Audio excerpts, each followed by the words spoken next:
kung malipay ang Ginoo sa inyo ang kinabuhi, mas labaw nga malipay ang inyong ginikanan sa inyo ang kinabuhi, mga igsoon. Sa atong pagkapatanon, dili dyan na malikayan nga naatay mga kapakyasan sa atong sa ato ang ginikanan.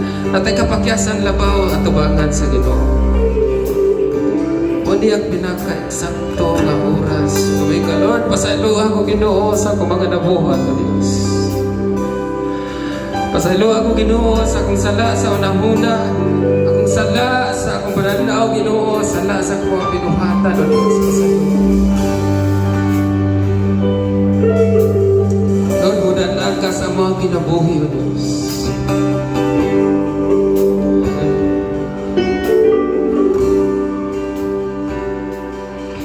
Kining kinabuhi na puno sa kapagyasan, nagpaubos diha sa iyong pilan, naghinahanglanog ka pa sa iyo. Ang kinabuhi nga nabukaw, Lord, akong itugyan ka niyo, akong pagalingon nga puno sa kapagyasan, paubos diha sa iyong pilan, naghinahanglanog ka pa sa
kasing-kasing karang Ginoo. Nga puno sa tinguha sa pagsimba diha kanimo Dios. Nakita nimo nga mga una-una Lord God, nga mga una-una magasimba diha kanimo. Unsaon ka namo nga malipay ka sa mga kinabuhi, unsaon ka namo pagsimba Ginoo. Sa tibok namo kinabuhi Dios, sa tibok namo. Ito katawa pag-usap may ng chorus without instruments. Hangtod may kinabuhi, kitang tanan. Hangtod may puso, hangtod may gininhawa. Ipalanog sa Ginoo igsoon.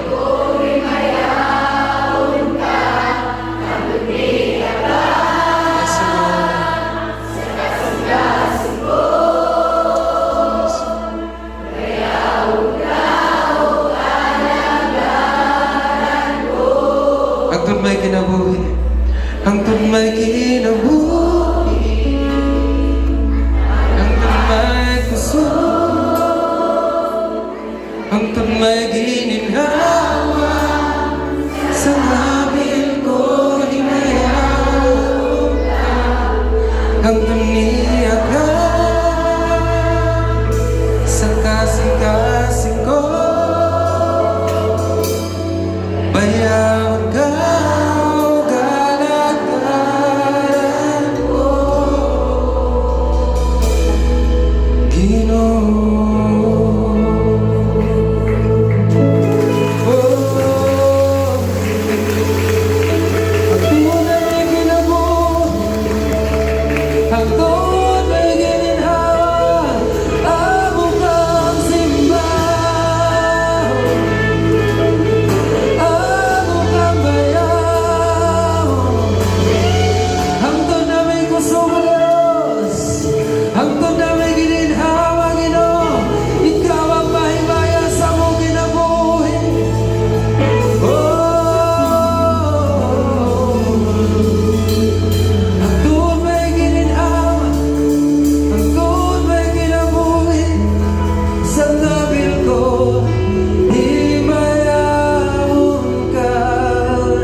Balikan sa tanan ng himaya Ginoo. So Lord God, iyan ko Ginoo nga wala may bahimo kung wala ka sa matag sa kinabuhi Lord God. Huwag among itugyan ang among kinabuhi niya. Amen. Ang tanan